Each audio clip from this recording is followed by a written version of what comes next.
Неге жүкті келіншекке көп ашулануға болмайды, және де ол нәрсе қалай балаға әсер етеді? Кез келген адам ашуланған кезде оның қанында адреналин деген гормон бөлінеді. Ол гормон біздің ағзамыздағы бүкіл қан тамырларын қысып тастайды. Ал ол нәрсе балаға ауаның дұрыс бармауына, және де балада ауаның жетіспеушілігі гипоксия болуына алып келеді. Ал гипоксия балаға қалай әсер ететінін барлығымыз білеміз. Одан басқа көп ашуланатын, стресс, депрессияда жүрген келіншектерде иммунитет төмен болады. Соның салдарынан сіз тем более жүктілік кезінде иммунитетіңіз төмен болса, түрлі вирустық, бактериялық инфекциялармен ауырып қала беретін боласыз. Оның барлығы балаға әрине кері әсерін береді.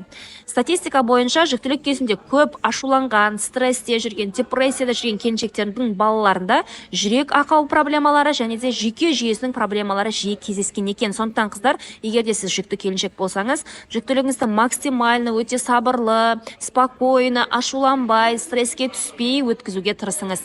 Сіздің жүктілігіңіз одан ары жайлы, жақсы өту үшін, сіз өзіңізді жақсы сезіну үшін, мен сізге роддомға керек болатын сумка роддом ішінде не болу керек тізімін дайындап қойдым.